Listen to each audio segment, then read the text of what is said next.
নিয়ে তুমি বাড়ি চলে যাও। আগামী 3 দিন পর বৈকালবেলা তুমি আমার দরবারে আসবে, আর সেদিন আমি তোমার প্রশ্নের উত্তর দেব। বুড়িমা বাচ্চাটা নিয়ে বাড়ি চলে গেল। 3 দিন পর বৈকালবেলা বাচ্চা নবীদের দরবারে বাচ্চা টাইমের অপেক্ষার জন্য টাইম হলো। নবীদের দরবারে বাচ্চা দাঁড়িয়ে গিয়েছে। আল্লাহর নবীকে সালাম দিয়ে ডাকলেন।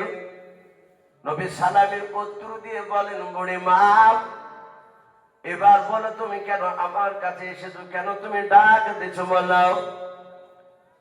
বুড়িমা ডাক দিয়ে বলে, আল্লাহর নবী আজ 3 দিন পূর্বে আপনার কাছে এসেছিলাম। আমার এই ছেলেটা বড্ড মিষ্টি খেতে ভালোবাসে। ও নবীজি তাই এসেছি, মিষ্টি খাওয়াবো না, বন্ধ করে দেবো। আপনি বলুন, যা বলবেন আমি তাই করব। আল্লাহর নবী বলেন, বুড়িমা তোমার ছেলে বেশি বেশি মিষ্টি খেতে ভালোবাসে? বলে হ্যাঁ।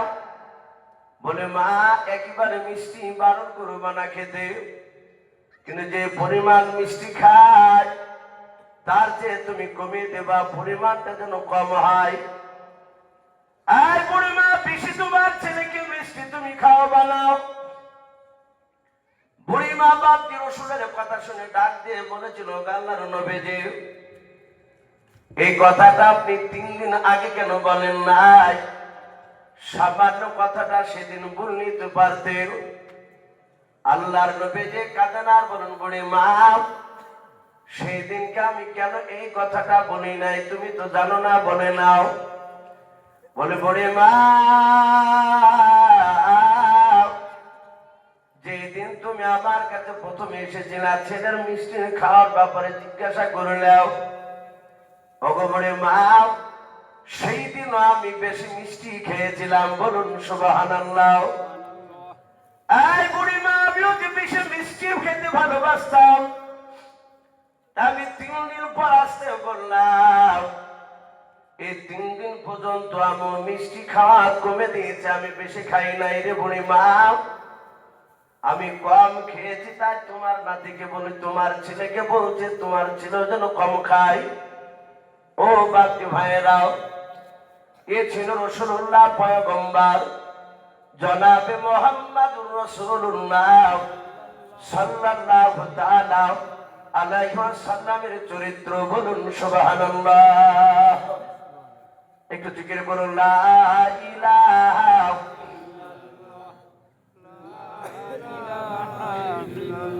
লা ইলাহা ইল্লাল্লাহ, লা ইলাহা ইল্লাল্লাহ, লা ইলাহা ইলাহা ইল্লাল্লাহ, লা ইলাহা। তোমার মতো দয়ার নবী আর পাবো না, তোমার মতন দয়ার রাসূল আর হবে না। আর দেখা দিয়া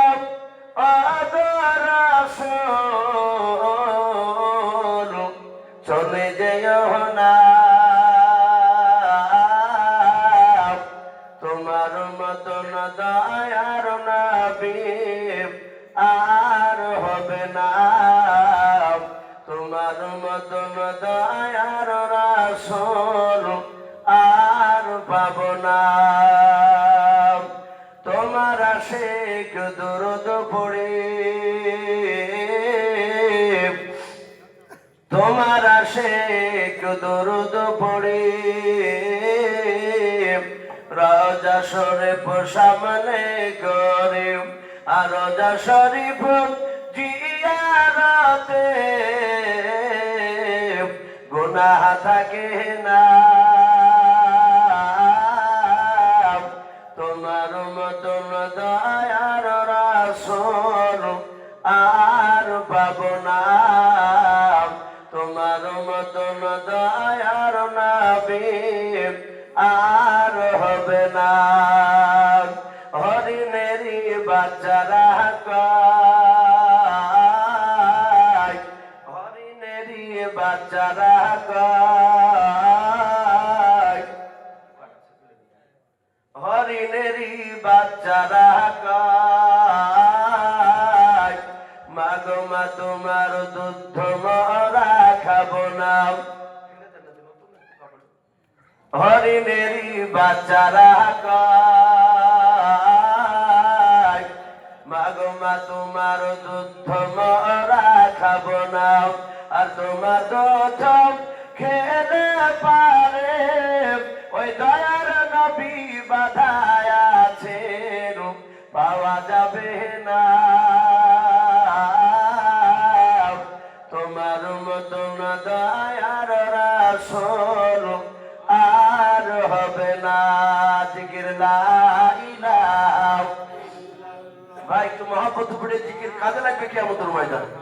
এখন তার নামাজ হচ্ছে না, এখন ভাব নাম জিকির নয়, একটু মহব্বত পড়ে লা ইলাহা লা ইলাহা ইল্লাল্লাহ, লা ইলাহা ইল্লাল্লাহ, লা ইলাহা ইল্লাল্লাহ, লা ইলাহা ইলাহা ইল্লাল্লাহ মুহাম্মাদুর রাসূলুল্লাহ সাল্লাল্লাহু তাআলা আলাইহি ওয়াসাল্লাম। আমি বলছিলাম বিশ্ব নবী এমন কাজ করে না যেটা রাসূলুল্লাহ আমল করে না। নবী যেটাই সাহাবাদেরকে বাকি হুকুম করেছেন সেটা নবী বাস্তবে করে দেখিয়ে দিয়েছে। আপনারা সকলেই জানেন নবী আমার 63 বছর বেঁচে ছিলেন। তার বেশি বেঁচে ছিলেন 63 বছর।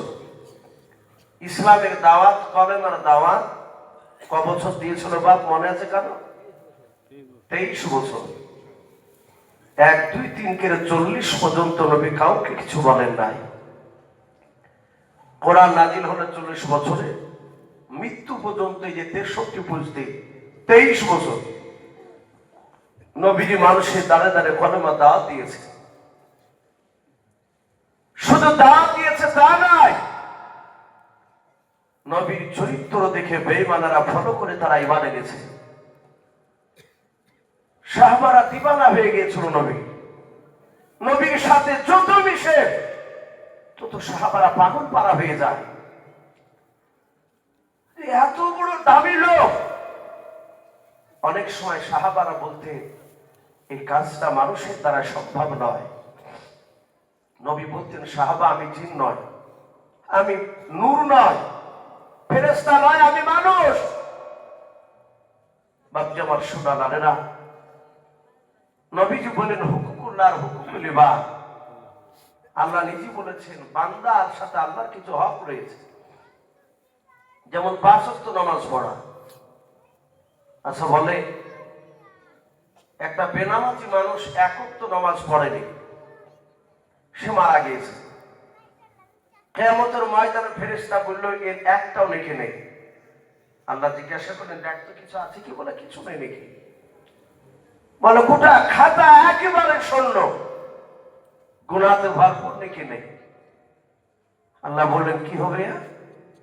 বলে আল্লাহ তোমার কথা অনুযায়ী তো লোকটা জাহান্নামী। আল্লাহ বললে আমি রহমতের যশ ডোব দিই, এই লোকটা 5 ওয়াক্ত নামাজ পড়ে আসেনি, এটা আমার হক। ও আমার হক আদায় করে আসতে পারেনি, আমি আল্লাহ তাকে মাফ করে দিয়ে জান্নাতে দিলাম। বলুন সুবহানাল্লাহ। গোটা কিয়ামতবাসী বাপ সবাই আল্লাহর বিরোধিতা করে স্লোগান তুলে যদি বলি আল্লাহ ও বেনামাজিকে কেন তুমি জান্নাতে দিলে, ওকে জাহান্নামে দাও, আমরা আল্লাহর বিরোধিতা করে কিছু করতে পারবো? বাপ একটু কথা বলে। এটাই করছে হুকুকুল্লাহ, আল্লাহর হক। আমার আল্লাহ বলছেন আমার হক আমার বান্দারা আদায় করে যদি না আসে, আমি আল্লাহ ইচ্ছা করলে, সবাইকে না, ইচ্ছা করলে আমি তাকে মাফ করে দিতে পারি। কিন্তু নবী বলেছেন বান্দার সাথে বান্দার কিছু হক, হুকুকুল ইবাদ, বান্দা কাউকে আঘাত দিলে জবানের দ্বারা, কাউকে হাত ইট মারলে কিংবা চড় মারলে সে কষ্ট পেয়েছে, সে অন্যায় করেনি। কাউকে পা দিয়ে লাথি মেরেছে, অন্যায় করেনি। অনেক সাদাসিধা লোক রাস্তা দিয়ে হেঁটে যায়, সাইকেলে চেপে যাচ্ছে কিংবা মোটর সাইকেলে যাচ্ছে, যে যাচ্ছে যুবক, যে যাচ্ছে একটা সাদাসিধা লোক, সে জানে না দেখি আমার মাথায় থাবা মারবে। অনেক সময় বাম হাতে মোটর সাইকেলে হ্যান্ডেল ধরে ডান হাতে এমনি করে ঠপ করে বাড়ি মেরে দেয়। পেছন দিকে ঘুরিয়ে তাকে বলো, ভাই মালিক, মারিচিতে কি হইল বলেন? এরকম অনেকে আর কি করে করে, সে যদি আঘাত পেয়ে যায় আপনার ওই ঠুক করে বাড়ি মারাতে, সাবধান। নবী বলেন কিয়ামতের ময়দানে তোমাকে মাফ করবে না যদি মৃত্যুর আগে পর্যন্ত ওই লোকটার কাছে মাফ না চাও। বাপজি আমার সোনা দানেরা, আমার বিশ্ব নবী সাল্লাল্লাহু আলাইহি ওয়াসাল্লাম এই কথাটা জিবরিলের মুখে শুনলেন, সাহাবাদেরকে বললেন। নবী চিন্তা করছেন, আমিও তো রসূল, আমিও তো মানুষ, আমি 63 বছর বাল্যকাল থেকে চলাফেরা করেছি, আমি জানি না আমার হাতের দ্বারা, জবানের দ্বারা, পায়ের দ্বারা কেউ আঘাত পেয়েছে কিনা। এমন একজন নবী যে নবী 63 বছরের মধ্যে একটা মিথ্যা কথা বলে নাই, বলুন সুবহানাল্লাহ। ভাইরা আমার, বাবা জীবনেরা, আল্লাহর নবী যখন মৃত্যুর শয্যায় ছটফট করেছিলেন, আল্লাহর নবীজির মাথার যন্ত্রণায় নবী আমার 13 দিন ধরে বাবা উনি দাঁড়িয়ে নামাজ পড়তে পারেন নাই, মাথার যন্ত্রণা বেড়ে গিয়েছিল নবীর আমার। আল্লাহর নবীর কাছে ফাতেমা জোহরা রাদিয়াল্লাহু তাআলা আনহা নিজের আব্বার কপালে বাপজি আপনারা হাত দিয়ে কপালের চামড়াটা আস্তে আস্তে করে টেনে দিচ্ছেন, মাথার চুলগুলো টানছেন।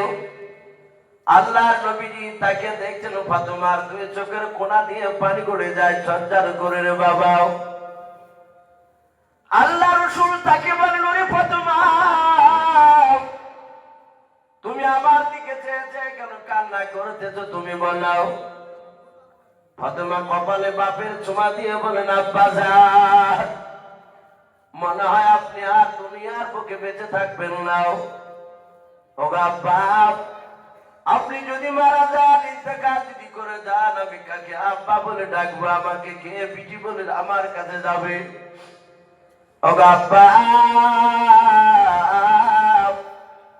আপনার যে আমি কলিজার ছোট্ট টুকরা বেটি ফাতেমা জোহরা, আপনি আমাকে একটি বেলা না দেখলে থাকতে পারতেন না, আমিও যা আপনাকে একটি বেলা না দেখলে থাকতে পারি না।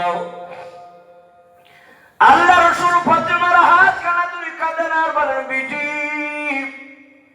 তুমি কান্না করো না, তোমার চোখের পানি পড়লে তোমার আব্বা কষ্ট পায়, তোমার আব্বা সহ্য করতে পারে নাই। ফাতেমা সোনার বাপ চোখের পানি বারবার মোছার বাপ যে চেষ্টা করেছে কিন্তু পারে নাই। বাপ পিটির সাথে বাপ যেমন একটা মহব্বত বাপ যে থাকে, অনেক সময় দেখবেন না বাবা, অনেক আমাদের ঘরের বাপ যে মা বোনেরা স্বামীর বাড়ি থেকে আব্বার কাছে আসে, আব্বা অসুস্থ হলে বেটেরা অনেক সময় বাপ নিয়ে বসে বসে কান্না করে। ফাতেমা কাঁদে না, বলেন আব্বা, আপনার দৃশ্যখানা আমি আর সহ্য করতে পারি নাই। হাজার হাজার সাহাবাই কেরাম আল্লাহ রাসূলের বাপ যে নবীর কথা শোনার পর নবী আর বেঁচে থাকবে না, এই কথা শোনার পর সাহাবারা সবাই মিলে বাপ নবীকে গোল করে ঘেরাও করে নিয়ে বসে আছে।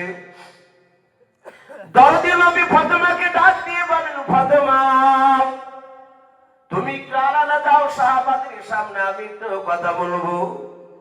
নবীদের কলিজা টুকরা বেটি ফাতেমা জোহরা রাদিয়াল্লাহু তাআলা আনহা তিনি আড়ালে চলে গেলেন।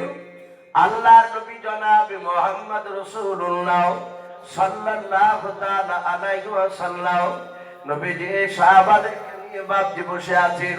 নবী আমার সুজা হে বাপজি আপনার দাঁড়াতে পারে নাই, বসতে পারে নাই, মাথা যন্ত্রণা বেশি হয়ে যাচ্ছে। নবী আর দুনিয়ার বুকে বেশি বেঁচে থাকবেন না। হাদিস শরীফে বাপজি পাওয়া যায় এক না দুই নাই, নবী ইন্তেকাল করবে বাবা তার 3 দিন আগেকার ঘটনাও। হাজার হাজার সাহাবারা বাপজি থো মেরে বসে আছে। আল্লাহর নবী চলে যাবে, নবী চলে গেলে আমাদের রাহবার কে হবে? আমাদের দিনকে কে টিকে রাখবে? নবী চলে গেলে আমরা থাকতে পারবো না। আবু বকর নবীজির গভীর বন্ধুর সাহাবা, হযরত আবু বকর বাপজি কান্না করতে করতে মাঝে মাঝে বেহুশ হয়ে পড়ে যায়। সাহাবারা পানি দেয়, আবু বকরকে ডাকতে ওমর বলে, আবু বকর ভাই তুমি এভাবে নার্ভাস হয়ে গেলে সাহাবারা তো থাকতে পারবে না। ভাই আবু বকর চুপচাপ থাকো, সবাইকে যাওয়া লাগবে। আল্লাহ রাসূল বাপজি কথা শুনতে শুনতে নবী ডাক দিয়ে বলেন, সাহাবা আমার হাত দুখানা ধরে তোমরা উঁচু করে আমাকে একটু বসাও। নবীর দুটো জামাই ছিলেন উসমান গনি রাদিয়াল্লাহু তাআলা আনহু, নবীর আর একটা ছোট জামাই হযরত আলী রাদিয়াল্লাহু তাআলা আনহু। দুজন সাহাবা নবীর হাত দুখানা ধরে বাপজি একটু উঁচু করে বসালেন। নবী আমার হাত দুখানা এইভাবে বাপজি জড়ো করে উঁচু করে ধরলেন। সাহাবারা ভাবছেন দেখে নবী এমন কি বলবে হাত জোড় করে। নবী বলেন, আবু বকর সাহাবা তুমি কোথায় আছো? আমার হাত দুখানা তুমি ধরো। হযরত আবু বকর নবীর ডান পাশে বাপজি বসে বসে কাঁদছিলেন। আল্লাহর নবী বলেন, আবু বকর তুমি আমার হাত দুখানা ধরো। আবু বকর ডান দিক থেকে দাঁড়িয়ে নবীর হাত দুখানা জুড়ে ধরলেন। আবু বকর বলে, নবী ফিদাকা বিউম্মি ইয়া রাসূলুল্লাহ, নবী গো আপনার পদতলে আমার পিতামাতা কুরবান হয়ে যাক, বলুন সুবহানাল্লাহ। ও নবী কেন আপনি আমাকে হাত দুখানা জুড়তে বলেন বলুন? আল্লাহর নবীর কথা মনে পড়ে গিয়েছে। আল্লাহ বলেছেন, বান্দার সাথে বান্দার হক যদি মৃত্যুর আগে যদি আদায় করে না আসতে পারে, কিয়ামতের ময়দানে আল্লাহ বলেন আমি তাকে মাফ করব না। নবী আবার কাঁদেন আর বলেন, আবু বকর আমি 1 না 2 না 63 বছর হতে চললো রে আবু বকর, আমি আর মনে হয় দুনিয়ার বুকে বেঁচে থাকবো না। ওরে আবু বকর তুমি আমার সঙ্গে মক্কা থেকে মদিনায় গিয়েছো হিজরত করে। এই আবু বকর অনেক জায়গায় তুমি আমার সঙ্গে গিয়েছো, তুমি আমার জানের বন্ধু রে আবু বকর। আমি তোমার পয়গম্বর রসুলাবি বন্ধু। আমার হাতে দাঁড়ায়, জবানে দাঁড়ায়, পায়ে দাঁড়ায় যদি তুমি ব্যথা পেয়ে থাকো আবু বকর, এই হাজার হাজার লোকের সামনে হয় তুমি ক্ষমা করে দাও, নতুবা তার প্রতিশোধ বদলা নিয়ে নাও, বলুন সুবহানাল্লাহ। কি ক্ষমা চাইছেন একটু জোরে বলুন, বুঝতে পারেননি কথাগুলো? আমার নবীজি ক্ষমা চাইছেন কার কাছে? আবু বকরের কাছে। হযরতে আবু বকর নবীজির হাত দুখানা বাপজি জড়িয়ে ধরে কেঁদে কেঁদে বলেন, নবী আমি আপনাকে সর্বপ্রথম আমি চিনতে পেরেছিলাম না। ওগো নবীজি আপনি কোনোদিন অন্যায় করেন না, আপনি আমার কাছে বরঞ্চ আমি আপনার কাছে অন্যায় করেছি। নবী গো আপনি আমার কাছে কেঁদে কেঁদে ক্ষমা চাইবেন না, এটা বেয়াদবি হচ্ছে আমার। ওগো নবী আমি তবু আপনাকে মাফ করে দিলাম। নবী আপনি আমাকে মাফ করে দেন, আপনার কাছে হয়তো আমি পূর্ণাঙ্গ, আপনার খিদমত করতে পারি নাই, আপনার কথা হয়তো মানতে পারি নাই। আল্লাহ রাসূল বলেন, আবু বকর তুমি বসে যাও। নবী আমার দ্বিতীয়বার হাত দুখানা উঁচু করে বলেন, ওরে আমার ওমর সাহাবা কোথায় আছো? হাত দুখানা ধরতে দাও। ওমর সাহাবা নবীর বাম পাশে বাপজি বসা ছিল। নবীজির হাত দুখানা ধরে ধরে বলেন, ইয়া রাসূলুল্লাহ ফিদাকা বি ওয়া উম্মি, নবী গো, আপনার পদতলে আমার পিতামাতা কুরবান হয়ে যাও। আপনার সাহাবা উমার, কেন আপনি আমার হাত ওখানে ধরতে চাইলেন বলেন? নবী বলেন, উমার, আমি আর বেশি দিন বেঁচে থাকবো না রে উমার, আমার 63 বছর হয়ে গেল। আয় উমার, আমার হাতের দ্বারায়, জবানের দ্বারায়, পায়ের দ্বারায় যদি তুমি আঘাত পেয়ে থাকো উমার, তুমি আজ ক্ষমা করে দাও, নতুবা লজ্জা করো না। ওরে উমার, তুমি ভয় করো না, হাজার হাজার সাহাবার সামনে তুমি তার মেরে বদলা তুমি নিয়ে নাও। হযরত উমার নবীর হাত ওখানা ছেড়ে দিয়ে নবীর পা ওখানা বাপি পালা মেরে জুড়ে ধরলেন। উমার কাদের আর বলেন, নবীজি আপনার কাছে আমি চরম অন্যায় করেছি। নবীজি, আপনি আমার কাছে কোনোদিন অন্যায় করেন নাই। ও বাপি ভাইরাও, আল্লাহর নবী বলেন, উমার, তুমি কবে অন্যায় করেছো তুমি বলো। উমার কাদানার বলো, নবী, যেদিন আপনাকে আমি চিনতে পেরেছিলাম না, সেদিন আমি বলুঙ্গা তলোয়ার নিয়ে আপনাকে আমি কাটতে গিয়েছিলাম। হাজার হাজার সাহাবা করেছিলেন। হযরত উরাইকা রাদিয়াল্লাহু তাআলা আনহু, উনি কেঁদে বললেন, ওগো উমর ভাই, আমি দেখেছি তুমি রাসূলকে ভালোবাসো। ও ভাই উমর, আমার বাড়ি মক্কা নগরে নয়, আমার বাড়ি সামদেশে অনেক দূরে। ওগো উমর, আমি নবীর মুখে শুনেছি তুমি নাকি রাসূলকে মারতে গিয়েছিলে, তুমি নবীকে জবাই করতে যাচ্ছিলে। ভাই উমর, এখানে অনেক সাহাবা আছে তোমার ঈমান আনার কথা শুনেছে, তোমার মুখ থেকে শুনে নাই। তুমি আমার রাসূলকে কিভাবে মারতে গিয়েছিলে ভাই, একটু শোনাও। হাজার হাজার সাহাবারা যারা ওমরের ঈমান আনা বাপজি দেখে নাই, তারা সবাই মিলে বলেছিল, ভাই একটু শোনান। আল্লাহর নবী বললেন, উমর, তুমি আমার দরবারে শোনাও। উমর হাওমা করে কাঁদেন আর বলেন, নবী বড্ড কষ্ট পায় ওই ঘটনা বললে, ওটা মনে পড়লে আমি কষ্ট পাই। নবী বলেন, না উমর, তুমি শোনাও কিভাবে তুমি আমাকে মারতে গিয়েছিলে। উমর বলেন, ভাই, সেদিন আমি নবীজিকে চিনতাম না, নবী আখিরি জামানার পয়গম্বর তা আমি বিশ্বাস করতাম না। আবু জেহেল বেঈমান, এক না দুই নাই, 12,000 লোককে বাপজি আপনার একত্রিত করলো, জমা করলো। মিটিং ডাকার পর ওই 12,000 লোকের সামনে বেঈমান আবু জেহেল ছিল প্রধান বক্তা। আবু জেহেল বেঈমান দাঁড়িয়ে ডাক দিয়ে বলেছিল, ওরে ভাই, আমাদের দেশে আব্দুল্লাহর সন্তান ওই মুহাম্মদ সাল্লাল্লাহু, ওরা তো দুরূদ পড়ছে না, ওই লোকটা, ওই মা মরা ছেলেটা, বাপ মরা ছেলেটা, এতিম ছেলেটা আমাদের দলের বিরুদ্ধে কথা বলে, আমার বাপ দাদার বিরুদ্ধে কথা বলে, নতুন ধর্ম প্রচার করে, দলে দলে সব কাটার দিকে মানুষ চলে যাচ্ছে। বলুন সুবহানাল্লাহ। ওরে মক্কার লোকেরা, আমার বন্ধুরা, বলো বলো, ওই আব্দুল্লাহর ছেলের মাথাখানা কে কাটতে পারবে বলো? ওমর বলছেন, ভাই, আমি ওই 12,000 লোকের পেছনে বসেছিলাম, আমি নবীজির কথা দুই কান দিয়ে তার আগে শুনেছিলাম না। আমি নবীকে দেখলি আঙুল এইভাবে ভরে দিয়ে হেঁটে বেড়াতাম, তুলু ভরে দিয়ে হাঁটতাম। আবু জেহেল বলতো, লা তাসমাউ লিহাযাল কুরআন, নবীজির কোরআন তোমরা শোনো না। তা অন্ধবিশ্বাসী তারা বাপজি ওই কথাই শুনতো।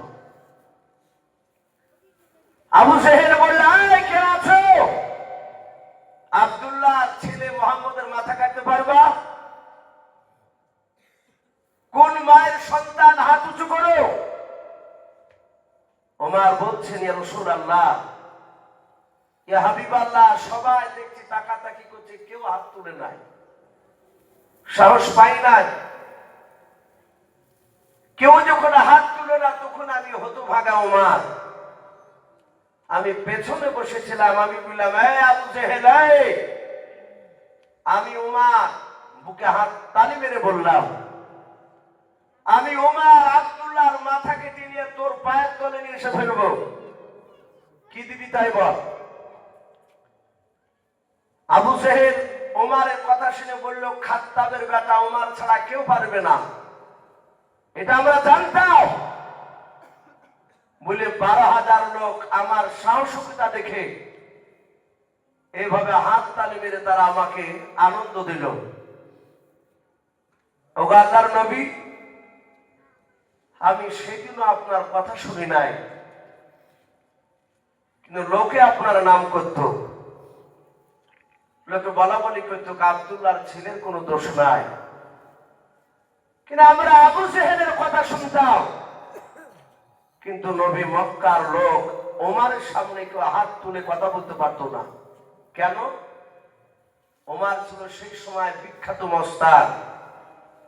মস্তান হওয়ার কারণ, আল্লাহর নবী বলেন, ওমরের এই দুই হাতে, এই বাহুতে দুনিয়ার 50টা যুবকের শক্তি একদিকে যতটা হয়, অতটা শক্তি আমার আল্লাহ একাই হযরত ওমরের দুই হাতে আল্লাহ দান করেছিলেন। বলুন সুবহানাল্লাহ। ওমর এত শক্তিশালী ছিল, এই জন্য ওমরের সামনে বাপজি কেউ দাঁড়িয়ে কথা বলতে পারতো না। এমনকি আপনার আমার নবী ওমরের ভয়ে চুপে চুপে কলেমার দাওয়াত দিত, প্রকাশ্য কলেমার দাওয়াত দিতে পারতো না। ওমর বলল, ভাই ওরাই কাও। আমি সেখানে হাত উঁচু করে বললাম, মুহাম্মদের মাথা কেটে নিয়ে আসবো। ওই সময় সবাই হাত তালি দিয়ে আমাকে আনন্দ দিল। আমি বললাম, মুহাম্মদের মাথা কেটে নিয়ে আসবো, কি দিবি তোরা? আবু জেহেল বলল, 3টা পুরস্কার দিব তোমাকে। ওমর একটু গোড়া টাইপের ছিল, অগাধ শক্তি, কাউকে ভয় পাই না। বলে, কি 3টা? বলে, 1 নাম্বার, গোটা আরবের মধ্যে উচ্চ সম্মানের অধিকারী করা হবে তোমাকে। ওমর, তুমি যদি নবীর মাথা কেটে নিয়ে আসতে পারো তাহলে তোমাকে 200টা উট দেওয়া হবে, এমনি ফ্রি। হে ওমর, তুমি যদি নবীর মাথা কেটে নিয়ে আসতে পারো, 3 নাম্বার, তোমাকে গোটা মক্কার সবচেয়ে বড় খাজুরের বাগানটা দেওয়া হবে। ওমর বলল, আমি রাজি হয়ে গেলাম। ওমর বলছে, আমার হাতে উলুঙ্গা তলোয়ার, যে তলোয়ারের দাপুটে মানুষ কাছে আসতো না, সেই তলোয়ার নিয়ে আমি আবু জেহেলের সাথে পাকা কথা করে দৌড়াতে লাগলাম। ওমর মরুভূমির ময়দান দিয়ে বাপকে দৌড়ে যায়, উত্তেজিত বাপকে হয়ে দৌড়াচ্ছে ওমর নবীজির মাথা কাটার জন্য। আল্লাহ রাসূল যেখানে আছে সেখানে কি ওমর মারবে? মরুভূমির ময়দান দিয়ে যখন ওমর দৌড়ে যাচ্ছিল রে বাবা, ওমরের একটা বন্ধু ছিল নাইম বলে নাম, নবীজির সাহাবা। ও বাপজি ভাইরাও, আমাদের দেখবেন অনেক ছেলেদের বাপজি হিন্দু ছেলের সাথে বন্ধুত্ব হয়, হয় না অনেক সময়? ওমরের সাথে নাইমের বন্ধু ছিল, কিন্তু নাইম যে 3 দিন আগে বাপজি ঈমান এনেছে এটা ওমরও জানে না। মরুভূমির ময়দান দিয়ে বাপজি ওমর যখন দৌড়ে যাচ্ছিল, হযরত ওমরকে দেখে হযরত নাইম ডাক দিয়ে বলেন, ওগো আমার বন্ধু ওমর, তুমি তলোয়ার হাতে করে নিয়ে কেন উত্তেজিত হয়ে কেন কোথাও দৌড়ে যাও, তুমি বলো। ওমর ডাকে দিয়ে বলল, ভাই নাইম, তুমি কি শোনো নাই? বলে, কি শুনি নাই? বলে আব্দুল্লাহর ছেলে, মা মারা ছেলে, বাপ মারা ছেলে যে মোহাম্মদ বলে নাও। ও নতুন ধর্ম প্রচার করেছে, নতুন ধর্ম প্রচার করেছে, আমাদের বাপ দাদা ধর্মের বিরুদ্ধে কথা বলে। আমি ওই নবীদের মাথা কানে কাটতে যাচ্ছি না ভাই, ওকে আর জিন্দা বেঁচে রাখবো না। হযরত বাপজি নাইমি ডাক দিয়ে বলেছিল, ভাই ওমর তুমি একাই যেও না। বলে কেন রে ভাই? বলে তুমি একাই, নবী কিন্তু একাই নাই, নবীর অনেকগুলো সাথী ভাইয়েরা হয়েছে, তোমাকে হয় তোমার হবে। ওমর তাকে দিয়ে বলে, নাইমি তোর কথা শুনে মনে হয় দরদ উতলা পড়ছে, তুই কি নবীকে ভালোবাসিস? বলে হ্যাঁ। বলে মনে হয় তুই নবীর কলমা পড়েছিস? বলে ভাই রে মনে হয় তা নয়, আজ 3 দিন আগে বিশ্ব নবীর কলমা পড়ে আমিও নাই, নবীর সাহাবা হয়ে গিয়েছে। বলুন সুবহানাল্লাহ। হযরত ওমর রেগে গিয়ে বলে, নাইম তোকে জবাই করব। হযরত নাইম ডাক দিয়ে বলেছিল, ভাই ওমর তোমার দেহতে অনেক শক্তি থাকতে পারে রে ওমর। আই ওমর তোমার তলোয়ার রয়েছে, আমার তলোয়ার রয়েছে। ওমর তোমার দুটো হাত আছে, আমারও হাত রয়েছে রে ভাই। শুনে নাও, তুমি যদি 10টা তলোয়ার মারো ভাই ওমর, আমি নাই একটা তো তোমাকে মারতে পারবো। ওরে ভাই ওমর তুমি আমাকে মারার আগে তোমার বাড়িটা খোঁজো না। ওমর বলে, নাই ভাই বাড়ি মানে? বলাই ওমর তুমি আমাকে মারার আগে তোর বাড়ি তো খোঁজ নিতে পারিসনি। বলে আমার বাড়ি মানে কি? বলে ফাতেমা তোর কে হয়? বলে আমার কলিজার টুকরা বোন। কথা কোন তোর? বলে একটা। বলে ফাতেমা না? বলে হ্যাঁ। বলে ওমর যেই নবীকে মারতে যাচ্ছিস, যেই নবীর কলেমা পড়ার জন্য আমাকে মারতে আসছিস, আমাকে নবীকে মারার আগে তোর বোনকে খোঁজ নেগা। তোর বোন আর তোর দুলা ভাই সাই ওরা 4 দিন হল ইসলাম গ্রহণ করেছে। বলুন সুবহানাল্লাহ। আরো জোরে বলুন সুবহানাল্লাহ। ওমরের বাপজিটা রাগ ছিল ভাই বোনের কথা শুনে, তার দুলা ভাই আর বোনের কথা শুনে আরো টেম্পার বেড়ে গেল। ওমর বলল, নাই মিথ্যা নয়। বলে না, রাসূলের কথা যেদিন থেকে মেনেছি, মিথ্যা কথা বলি নাই, ওয়াদা খেলাফ করি নাই। আর যারা মিথ্যাবাদী হবে, ওয়াদা খেলাফ করে হবে, তারা নবীর উম্মত হতে পারে না। ডাকে দিয়ে ওমর বলল, আমি এক্ষুনি যাচ্ছি, যদি আমার বোন ফাতেমা কলেমা যদি পড়ে নেয়, ওকে জবাই করে তার স্বামী শাহিদকে জবাই করে, নাই তোকে জবাই করে বেটা মোহাম্মদকে জবাই করতে যাবো। বলে যা বাড়ি খোঁজ লেগে যা। হযরত ওমর চরম রাগা রেগে গিয়েছে রে বাবা। দরজার গুড়িতে এসে বাপকে একটু কান লাগিয়েছে। নবীর সাহাবা হযরত শাহিদ আর ফাতেমা স্বামী স্ত্রীতে কলেমা পড়েছে, নবীর হাতে হাত দিয়াও। আল্লাহ রাসূলের একজন সাহাবা খাব্বাব নামক বাপ যে একটা যুবক ছেলে সাহাবাকে নবী বললেন, যাও খাব্বাব যাও, এদের দুজনকে গোপনে কোরআন শুনিয়ে দিয়ে এসো, কোরআন মুখস্থ করাও গাও। খাব্বাব শাহিদের ফাতেমার বাড়িতে এসে বাপকে গোপনে কোনো কলেমার দাওয়াত নাই, কোরআন শিখাচ্ছে। হযরত ওমর বাপজি কানটা লাগিয়েছে। ওমর তখন নবীজির ওপর কলেমা পড়ে নাই, কানটা লাগিয়ে দিয়ে শুনতে দেখে বোনরা কি যেন গুনগুন করে যেন পড়ে। কোরআনের ভেতর থেকে বাপজি তওবা কি বলেছেন, সূরা তাহা 3টা আয়াত বাপজি ওমরের কানে এসেছিল। লাস্টে এসেছিল ইন্নী আলাল্লাহ। আল্লাহ বলেন, আমি নিশ্চয় আমি আল্লাহ। ওমর বাপজি চিৎকার করে ডাক দিয়ে বলল, বলু ফাতেমা দরজা খোল। হযরত ফাতেমা বুঝতে পেরেছেন এটা আমার কলিজা টুকরা বড় ভাই ওমর। ফাতেমা বুঝতে পেরেছে ভাই মনে হয় আমাদেরকে মারতে এসেছে কলমা পড়ার জন্য। ফাতেমা খাব্বাবকে ডেকে বলেন, খাব্বাব ভাই, তুমি কোরআন খানা বুকে করে নিয়ে একটু ঘরের আড়ালে গিয়ে তুমি লুকিয়ে পড়াও। ওরে ভাই খাব্বাব, ঘর থেকে বেরোবা না, আর মনে হয় বাঁচার কোনো আশা নাই। কারণ ওমার এত উগ্র মেধাবী, ওমার এত শয়তান আমার ভাই, কলমা পড়া জানতে পেরেছে, মনে হয় আর বেঁচে রাখবে না রে। খাব্বাব লোকে বললে সাইডে আগিনা তো বাপজি উঠোনতে দাঁড়িয়ে আছে, ফাতেমার সাইডে দাঁড়িয়ে আছে। হযরত ওমর বাপজি চিৎকার করে বলে, দরজা খোলো ফাতেমা। কয়েকবার চিৎকার করাতে দরজাটা বাপজি খুলতে দেরি হলো। ওমর সহ্য করতে না পেরে বাম পা দিয়ে বাপজি দরজায় লাথ মেরে দরজাটা ভেঙে ফেলল। দরজা ভেঙে ওমর দৌড়ে গিয়ে, রে বাবা, বাম হাত দিয়ে বাপজি আপনার ওমরের আপন দোলা ভাই ফাতেমার স্বামীর দাড়িখানাকে বাপজি ধরে ফেলল।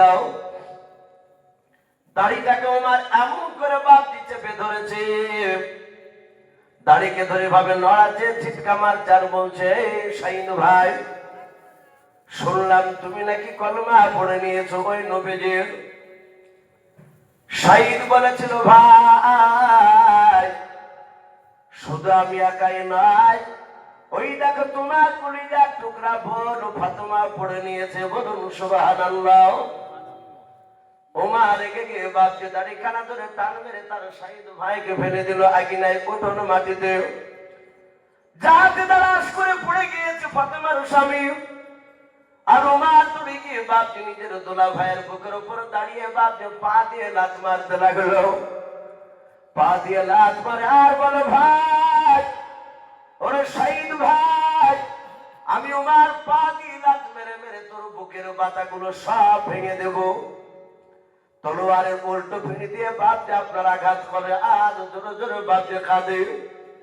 ওমর চিৎকার করে বলে, বল কলমা এখনো ছাড়বে কিনা, নবীকে ছাড়বে কিনা বল, না ছাড়লে মারতে মারতে মেরে ফেলবো। ওমরের বাপকে আপনার দোলা ভাই কাঁদেন আর বলেন, ভাই ওমর, মারতে মারতে যদি মেরে ফেলে দাও না ভাই, তবু নবীজিকে ছাড়তে রাজি নাই, বলুন সুবহানাল্লাহ। ও বাপজি ভাইয়েরাও, যারা ইমানদার হবে, আল্লাহওয়ালা হবে, ইমানদাররা যত কষ্ট পায় তত তাদের ইমানের ভোল্টেজ বাড়ে না কমে, জোরে বলে, তত বাপজি ইমানের ভোল্টেজ বেড়ে যায়। ওমরের বোন কলিজার টুকরা ফাতেমা দাঁড়িয়ে দাঁড়িয়ে দেখলাম আমার স্বামীর গোটা শরীর দিয়ে রক্ত বেরোতে লেগেছে, উল্টো পিড়িতে আঘাত করেছে তলোয়ারে। আমার স্বামীকে মনে হয় আর বেঁচে রাখবে না। ফাতেমা দৌড়ে গিয়ে নিজের স্বামীর বুকের উপর শুয়ে পড়ল। শুয়ে পড়ে বলে, ভাই ওমর, এটা আমার প্রাণের স্বামী গো ভাই, তুমি একে মেরে ফেলে আমি স্বামী হারা হয়ে যাব। ওগো ভাই, তোমার আমি কলিজার টুকরা বোন, তুমি আমার স্বামীকে মেরো না, তুমি আমাকে মারো। ওমরের দিলটা বাপজি পাথরের মতো হয়ে গেছে। ওমরের দিল বাপজি তখনো বাপজি নরম হয় নাই। ওমর বাবা নিষ্ঠুরের মতো দিল হয়ে গেল। ওমরের নিজের বোনকে পর্যন্ত মারতে বাপজি দ্বিধাবোধ করলো না। নিজের বোনের চুলগুলোকে খামচা মেরে ধরে বাপজি টান মেরে বাপজি আগুনেতে ফেলে দিল, উঠোনের ওপর বাপজি ফেলে দিল। ফাতেমা চিৎ করে বাপজি ভাবে দাঁড়াস করে পড়ে গিয়েছে। হযরত ফাতেমা আপন কলিজার টুকরা ভাই ওমর রাগে থাকতে না পেরে বাপজি দৌড়ে গিয়ে ফাতেমার বুকের ওপর বাপজি দাঁড়িয়ে গেল। নিজের বোনের বুকের ওপর দাঁড়িয়ে ওমর পা দিয়ে বাপজি বুকে লাথ মারে আর বলে, বোনের ফাতেমা, ফাতেমা না ছাড়লে লাথ মেরে মেরে মুখ দিয়ে তো রক্ত বের করে দেব, বুকের বাতাস শেষ করে দিব। আরে বানি তলোয়ারের উল্টো পিঠ দিয়ে মারতে মারতে তোকে মেরে ফেলবো। ওমরের বোন বলে, ভাই মারো, মারতে মারতে যদি ধুলার সাথে মিশিয়ে দাও। ওরে ভাই, তুমি আমার কলিজা থেকে শুনে নাও রে ভাই, আমার নবী নবীর মহব্বত বের করে দিতে পারবে না। জোরে বলুন সুবহানাল্লাহ, আর জোরে বলুন সুবহানাল্লাহ। হযরত ওমর মানে ওমর চিৎকার করে বলে, বোন একবার তুই আমার কাছে ক্ষমা চাও। ওমর বোন কাঁদেন আর বলেন, ভাই জানের ভিক্ষা তোমার কাছে চাই। বোনের ভাই, আমার নবী বলেছিল একমাত্র আল্লাহর কাছ ছাড়া কারো কাছে চাওয়া যাবে না। ফাতেমাকে বাপ মারছে, ওমর মনে মনে চিন্তা করে, এমন কি জাদু করেছে ওই আব্দুল্লাহর বেটা, এত মার মারতেছি কলিজার টুকরা বোনকে তুমি একটু ভয় পাই নাও। হযরত ফাতেমার গোটা শরীর কেন বাবা কত বিখ্যাত হয়ে গিয়েছে, আগিনাটা বাপ রক্তে লাল হয়ে গিয়েছে। ওমর বাপ যে চিন্তা করলো এত মার মারতেছে। ফাতেমা কাঁদেন আর বলেন, ভাই ওমর, ওগো বড় ভাই, ছোট্টবেলা তুমি মেলা খেলা দেখতে নিয়ে যেতে রে ভাই, আমি হাঁটতে না পারলে তুমি আমাকে কাঁধে নিয়ে যেতে। ওরে ভাই, বিয়ের আগে পর্যন্ত রে ভাই একটা বাসনে তুমি আমাকে নিজে হাতে খাবার খেয়ে দিতে। ওরে ভাই ওমর, সেই কলিজার টুকরা বোনকে তোমার মার থেকে হাতটাও কাঁপে না। ওমর বলে, এখনো নবীকে ছাড়বে কিনা বল ফাতেমা। ফাতেমা কাঁদেন আর বলেন, ভাই রে, মারতে মারতে যদি ধুলার সাথে মিশিয়ে দাও, ফাতেমা নবীজিকে ছাড়বে না। ওমর দেখলো এত মার মারলাও, একটিবারও আমার কাছে ক্ষমা চাইল না। ওমরের তিনটা বাপ যে একটু নরম হয়েছে। আল্লাহ কোরআন পাকে বলেন, মাইয়াহদিহিল্লাহু ফালা মুদিল্লা লাহু ওয়া মাইয়ুদ্লিলহু ফালা হাদিয়া লাহু। আমার আল্লাহ বলেন, আমি যাকে হেদায়েত বানাবো পৃথিবীর মানুষ কেউ নাই তাকে গোমরাহ বানাতে, আর আমি যাকে গোমরাহ বানাবো পৃথিবীর মানুষ নাই তাকে বাপি হেদায়েত বানাতে পারবে। আমার নবীজির সাহাবিয়া ফাতেমা কাদের, ওমরের দিলটা বাপ নরম হয়েছে। ওমরের দিলের ভেতরে নূরের জ্যোতি আল্লাহ জ্বালিয়ে দিয়েছেন। বলুন সুবহানাল্লাহ। হযরত ওমর ডাক দিয়া বলেন, বল এত মার মারলাম, তোদের কেমন ওই আব্দুল্লাহর ছেলেকে জাদু করেছে রে বোন। আর আমি দরজার গুড়িতে দাঁড়িয়ে কানটা লাগিয়েছিলাম, কি যেন গুনগুন করে তোরা পড়ছিল বল। ইন্নী আল্লাহ, এটা কে বলছিল বল, এটা কোথায় পেলি রে বল।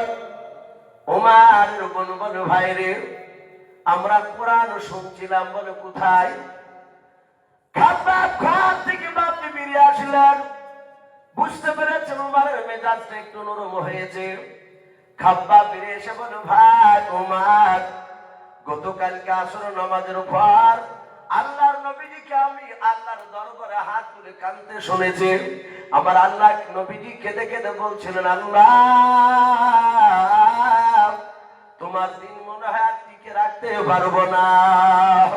যেভাবে আবু জেহেল ওমর উঠে পড়ে আমার বিরোধিতা শুরু করে দিয়েছে, ওগো আল্লাহর বান্দা, ওগো নবীর ভাই ওমর, গতকালকে বার শুধু ওমর ওমর করেছিল নবী আমার। আমার মনে হয় তোমার দোয়াটা আল্লাহর দরবারে কবুল হয়েছে। বলুন সুবহানাল্লাহ। ওমর বলে, তোর নাম কি? বলে, আমার নাম খাব্বাব। বলে, তুই পড়ছিলি? বলে, হ্যাঁ, কি পড়ছিলি শোনাও। খাব্বাব বাপজি কোরআনের থেকে 3টে তেলাওয়াত করলেন আয়াত। ওমর তো আরবি ভাষা বোঝে। ওমর দুই চোখের কোনা দিয়ে বাপজি ঠোপে ঠোপে পানি ঝরতেছে। ফাতেমা বলে, ভাই ওমর, তুমি কাঁদছো কেন রে? বলে, বোন, এত মার মারলাম, এই জাদুর জন্য কি তুই কলমা ছাড়িস না? বলে, নাও। বলে, বল রে, এত সুন্দর বাণী কোথায় পেয়েছিস? বলে, যে নবী জন আমাকে মারতেছ ওই নবীর উপর কোরআন নাযিল হয়েছে। উমারের কানে তুলা ভরা নাই, উমারের কানে বাপজি আঙুল ভরা নাই। গোটা কোরআনের আয়াত বাপজি 3 আয়াত উমারের কান দিয়ে বাবা কলিজা থেকে গেঁথে গিয়েছে। উমার বলে, বোন রে, আর দেরি করছি না, ওই নবীর কাছে নিয়ে চল, ওই নবীর মুখ দিয়ে কথাগুলো শুনবো চল। হযরত বাপজি ফাতেমা খাব্বাব 3 জনায় বাপ উমারকে নিয়ে চলতে লাগলো। উমারের মাথায় মস্তানি পাগড়ি বাঁধা আছে, উমার হাতে করে তলোয়ার নিয়ে বাপজি আপনার দৌড় আছে। উমার নবীজিকে দেখার জন্য পাগল পারা হয়ে গিয়েছিল বাবা, নবীর কাছে যাবে উমার দৌড়ে দৌড়ে যায়। ফাতেমা বলে ভাই রে, এত মার মেরেছ আমি দৌড়াতে পারি নাই রে ভাই। উমার বলে বোন রে, আমি অন্যায় করেছি বোন, আমাকে ক্ষমা করে দে। উমার ফাতেমার হাত খানা ধরে টেনে টেনে নিয়ে যাচ্ছে, বোন রে দেরি করিস না, তাড়াতাড়ি চল, ওই নবীজির কথাগুলো শুনবো, নবীর মুখ থেকে কোরআনটা শুনবো আমি।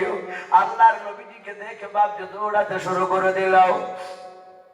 এইদিকে নবী দাঁড়িয়ে আছেন সাহাবাদেরকে নিয়ে বাবা। আল্লাহর নবীর সাহাবারা দূর থেকে দেখেছে বাপজি উমার শহীদ ফাতেমা আর খাব্বাবকে নিয়ে আসতেছে, মাথায় মস্তানি পাগড়ি। আল্লাহর নবীর সাহাবারা ডাক দিয়ে বলেছিল, ওগো আল্লাহর নবীজি, আল্লাহর নবীজি ওই দেখেন বেঈমান ওমর আসতেছে তলোয়ার হাতে করে নিয়ে।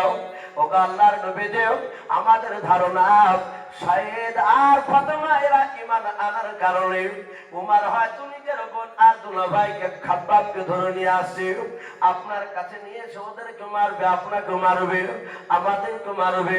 ও নবীজি, আপনি আমাদেরকে একবার হুকুম করে দেন, উমর আপনার দরবারে আসার আগে আমরা সাহাবারা দৌড়ে গিয়ে উমরকে জবাই করে জাহান্নামে পাঠিয়ে দেব। আল্লাহর মায়ার নবী দরদি নবী মুহাম্মদ সাল্লাল্লাহু এইভাবে বাপজি সাহাবাদের দিকে ঘুরে তাকালেন, ডাক দিয়ে বলেন সাহাবারা, তোমরা কি অন্তরের খবর জানো? সাহাবারা বলে হুজুর নাও। গায়েবের খবর জানো? বলে নাও। বলে কে জানে? বলে আল্লাহ জানে, তাছাড়া কেউ জানে নাও। আল্লাহর নবী বলেন ওই সাহাবারা নবী জানি নাও, একমাত্র আল্লাহ জানে রে ভাই। তোমরা কেমন করে জানলে ওমর আমাকে মারতে আসতেছে? বলে হুজুর এটা হতে পারে, এটা ধারণা করেছিলাম। নবী বলেন এটা ভুল হতে পারে, না মারতে আসে হয় তোমার আমার কলমা পড়তে আসতে পারে। বলুন সুবহানাল্লাহ। এই সাহাবারা তোমরা এখানে বসে যাও, কেউ যেন একটা ধাপ ওমরের দিকে আগা বানাও। সাহাবারা বলে হুজুর মাফ করবেন, আর যাব না, আপনি বারণ করলেন। নবী আমার সাহাবাদেরকে বসতে বলে ওমরের দিকে ভাবতে চেয়েছে, নবী আমার আগে আগে কান্না শুরু করেছে। আল্লাহ রাসূলের সাহাবারা বলে দেখলাম ওমর তো কোন নবীজির কাছাকাছি আসতে পারে নাই, প্রায় মোটামুটি ভাবতে 60-70 হাত দূরে আছেন ওমর। নবী এখান থেকে আর থাকতে না পেরে রে বাবা, দয়ার নবী আমার সোজা দৌড়ে গিয়ে বাপজি ওমরের কাছে যাওয়ার পর ওমরের কলার খানা এইভাবে বাপজি নবীজি ধরলেন। ওমর দাঁড়িয়ে গিয়েছে, নবীর চেহারার দিকে ফেলবার করে চেয়ে আছে। আল্লাহ রাসূল ওমরের কলার খানা ধরে ভাবে ধরে নড়াচ্ছেন আর বলছেন ওমর আর কতদিন পাগলামি করবা রে ওমর? ওরে ওমর একটু ভালো করে মহব্বত নজর আমাকে তুমি দেখো, আমি তোমার দুশমন নয়। ওরে ওমর আমি রহমতের নবী। আল্লাহর নবী ওমরের কলার খানা ধরে বাপজি কাঁদছেন আর ওমর বাচ্চা ছেলের মতো বাপজি ফুফরে ফুফরে কাঁদছে। আল্লাহর নবী ওমরের কলার খানা ধরে কাঁদেন আর বলেন ওরে ওমর ওই দেখো তোমার সাথী ভাইয়েরা, ওই আমার নবীর সাহাবারাও।